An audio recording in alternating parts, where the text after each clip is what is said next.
Howdy, howdy, everybody out there. Mitchell Chirac with the Liquid Culture. Thank you for being here with me on another episode. We are getting back into the 8 wines that I think you should be drinking series here. I believe this is the 3rd iteration of this series that I'm putting together. Just a reminder, filming everything and kind of dropping the videos as I film them. And then once they're all shot, I will put them together in a nice, neat blog post with some extra content, a little bit of, written word, a little bit of maybe some food pairing suggestions, and some other bottles that fall into the category that I recommend beyond just what was drank on camera. So today is a good one. I think it actually works really, really well because of the weather that we're experiencing down here in Fredericksburg. It's a little bit of a cold front blowing through, and it's really starting to feel like we're doing that transition thing from summer into fall, which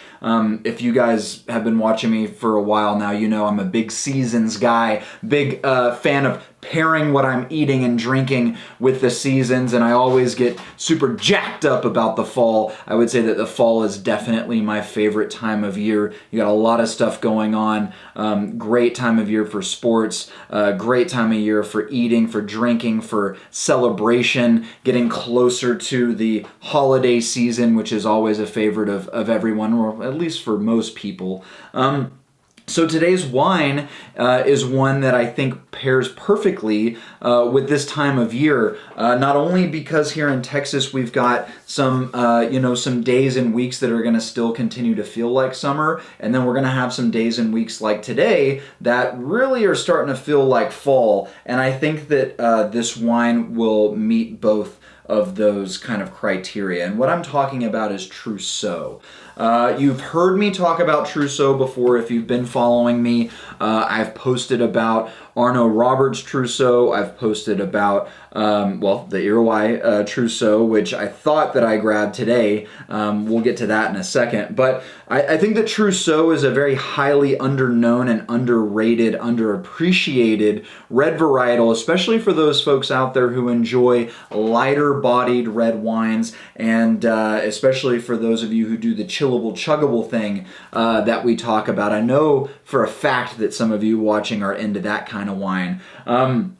Because Trousseau, it's great because what happens is you have this lighter body and this lighter weight, but you don't sacrifice on flavor, and you don't really sacrifice on really the kind of pop that a Trousseau can bring to you, whether you're doing a serious version or you're doing a lighter, more easy drinking version. You're always going to have a full flavored red wine, and a red wine that pairs really, really well with a lot of food, and not any one particular style or cuisine, really just a lot of food in general. So want to jump into the wines that I have here. So I've got a kind of juxtaposition here, and you'll see what I'm talking about. But I wanted to start with the old guard, make sure that we're going with a bottle that really speaks to Trousseau and its kind of homeland in its truest form, and that is from the Jura. So Jura, Jura. You'll probably see me talk about Jura a lot if I haven't already, because it's one of my favorite regions in France. Super unknown region in France to most people, but Jura is kind of eastern central France, really, really close to Switzerland. So really kind of alpine type, environment there where the grapes are grown.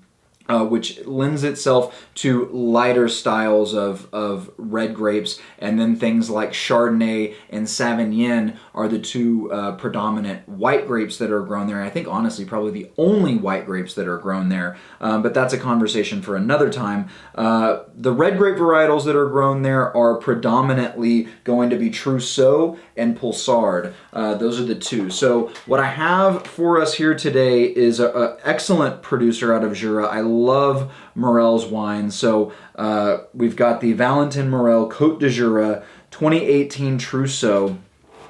I've also got a bottle of their Côte de Jura Chardonnay, which I absolutely love. Spectacular wine. But this Trousseau here is, in my opinion, a perfect example of kind of what Jura Trousseau can bring to the table. So the grapes are farmed in biodynamic vineyards. Native yeasts are used in the fermentation. No SO2 is added to the wine.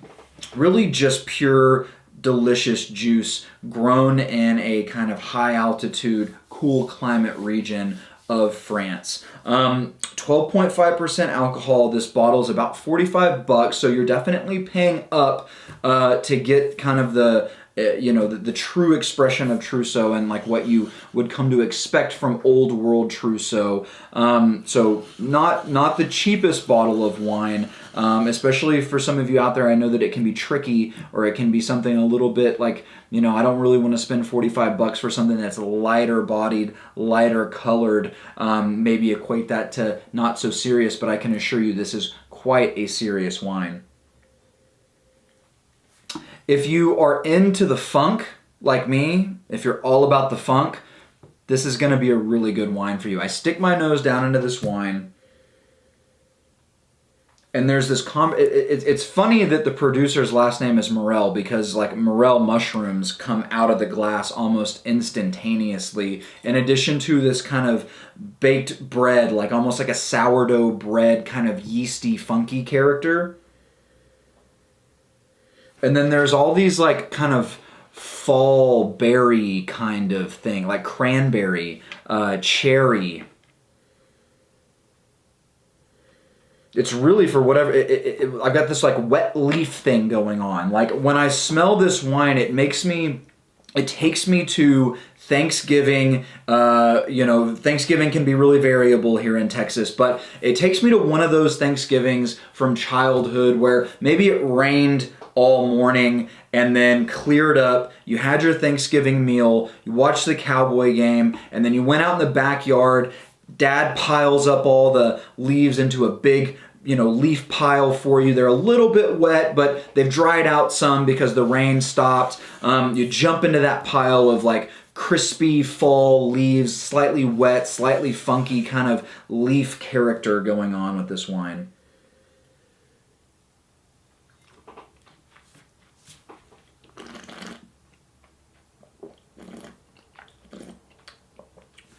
So, I'm telling you, you can see all the way through this, but and it's not heavy. It doesn't hang on your palate for a long period of time. But do not take that for lack of pop, for lack of excitement on the palate, because this is a very, very exciting wine on the palate. The acidity is perfectly balanced in there. It's not one of those that's like super light, the acidity is super high, and it's tart, out of whack. It's a perfectly integrated acid. No oak, overbearing oak characteristic. I mean, it's super clean, easy drinking. The fruit is shining through. That earthy character is coming through, but not like you're sucking down like, some, really funky stuff. I mean, it's funky on the nose, but clean and juicy, and that cranberry and cherry really coming through beautifully on the palate. This is what I love about Trousseau, because you can put it in that, I put Trousseau kind of in that Pinot Noir and Gamay, Beaujolais, Gamay, Pinot Noir and Gamay category. Trousseau fits right perfectly in there to where you've got lots of character coming through, a wonderful balance of earth and fruit, where you kind of get the best of both worlds. And this is a wine that's really excellent too, because it's a pop and pour. Serve it chilled, serve it room temp, as long as your room temp is not more than 72 degrees. But I think that this is a perfect example of Trousseau. I would highly recommend seeking out this bottle for an introduction into what Trousseau can be and should be.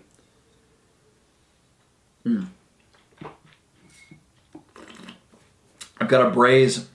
I put a braise in the oven at the house before I left to come over here, and I'm really, really excited that I think that, usually when I'm thinking braises, I go with a bigger, bolder wine, something with a little bit more kind of baking spice, kind of oak character, some herbaceousness that's going to pair well with that braise. But from the overall flavor component there and the acidity, nice and bright. I think that's going to pair perfectly to cut through that richness of a braise. But the other thing that's kind of come into mind is like a truffle mushroom pasta, something creamy and rich with that truffle earthiness, and then you've got some nice bite from some, morel mushrooms kind of in there, maybe some porcinis, something along those lines. Really kind of coming to me with that wine right there. So up next, so this one is a little bit of a cheater. It doesn't really fall into the category specifically of Trousseau, but it's got Trousseau in it, so I get a pass there. So it's the Iroquois Shasta Cascade 2019. You guys have seen me post about this wine before. Well, you've seen a picture of this wine in a post before, but like I said, I thought I was grabbing their straight 100% Trousseau, and really I grabbed the Shasta Cascade, which is a blend of Trousseau Mondius and Blaufränkisch, which is a really great opportunity, honestly, for me to, one, talk about, so Mondius comes from Savoie, is where it's kind of native, but Savoie, very similar region to Jura, in that kind of eastern France, kind of near Switzerland, kind of alpine wine. That's where Mondius comes from, and Blaufränkisch is a grape that you see quite a bit in Austria, some in Germany, and now we're starting to see it in California as well. And that kind of segues me into another iteration of 8 wines you should be tasting, and that's going to be a whole conversation on German grape varietals, because Germany is a really cool area for things other than just Riesling. So that's kind of a segue into that as well. But Iroquois, so Method Sauvage is the kind of umbrella winery. Was a winery that I had actually tasted some of their wines a couple years ago, and this Iroquois is a new kind of, I don't know if they're thinking of it as like a spin-off or just a part of the overall umbrella, but same winemaker, but the Iroquois wines are coming from vineyards that are in the Shasta Cascade region. It's kind of a newer, underdeveloped part of California. It's very alpine, so they call it kind of like the California Alps. So they're planting a lot of things like Riesling, like Trousseau, like Mondius, that really do well in that kind of high altitude, cool climate growing region. And I could not be more excited for this project coming out of California. This is, again, a blend. So I don't know if I mentioned, but like 12.5 alcohol on the Jura, 12.5 alcohol on this as well. So we're still in that kind of lower ABV area, still in that kind of nice light color, light body kind of category here as well. The Blaufränkisch and the Mondius are going to add a little bit of something different to this wine, but I'm still happy for the fact that I brought it, because it does fall under that same kind of idea, the spirit that we're looking for with Trousseau, which is chillable, chuggable, light, refreshing, but full of flavor. This is also, much like the Morel Trousseau, this is also kind of a do-nothing farming method here. Not necessarily biodynamic, because there's all kinds of, processes and red tape to go through to be considered biodynamic, but certainly follow the spirit of the law there, and the do-nothing farming methods that they employ, as well as do-nothing, really don't add anything or take anything away in the cellar. So again, just pure juice here, looking for the best expression of the fruit. This is a slightly cheaper bottle, so it's about $30 a bottle for this. You can buy it on their website, or pretty soon can find it on the La Bergerie website once we get that launched here in October, so keep a lookout. So on the nose, this one is like pure fruit. All that kind of mushroom and bready, yeasty, funky wet leaf business that we had going on with the Jura is really non-existent here. And I don't know if that is just because I'm trying them side by side and this one in comparison, just it doesn't really show up. But this is just a wine that on the nose, very fun, very, not too serious. Just somebody you want to bring to a party with you and, get to know all your friends and, have a good time. There's a nice crunchy, I'm back to that cranberry cherry thing, kind of crunchy red fruit, some apple skin. Just really nice light nose.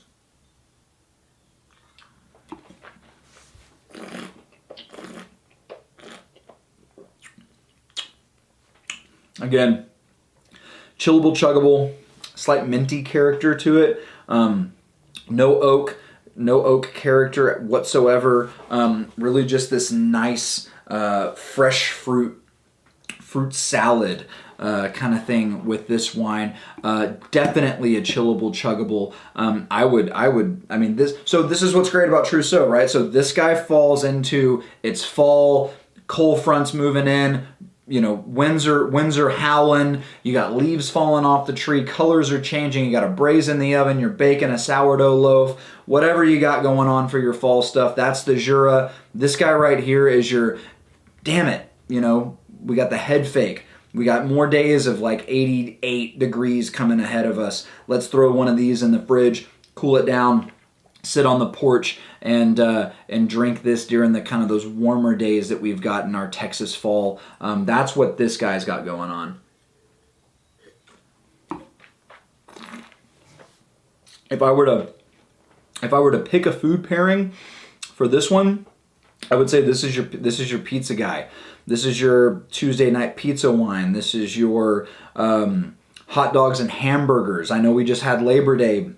If you're doing any sort of backyard barbecues coming up here at the end of summer, leading into fall before you start cranking out the Dutch ovens and all that good stuff, I would say that that's for sure. Hot dogs, hamburgers, chicken kebabs. I would definitely chill a bottle of this. This is one you just pop into the ice chest with all the beer and the white wine and the rosé. Throw this one in there with it and chill it down and enjoy it with some of that backyard grilling. So guys, Trousseau, seek it out. I know that it's going to be a little bit tougher for some of you guys to find it. I know it's probably, you're going to have a hard time at H-E-B and even Whole Foods and Total Wine and stuff like that, but I promise you, I know most of you watching are either from Fredericksburg, Dallas, San Antonio, Austin, Houston. I know you guys have your small boutique wine shops in town, and I promise you they are going to have Trousseau, and if they don't, you go in there and you ask them every day for the next month to bring you a Trousseau so that you can try it, and I promise you they'll bring you one. If not, tell them to give me a call because I will talk to them for you. Thanks for watching, guys. Mitchell Chirac, The Liquid Culture. We'll see you next time. Bye-bye.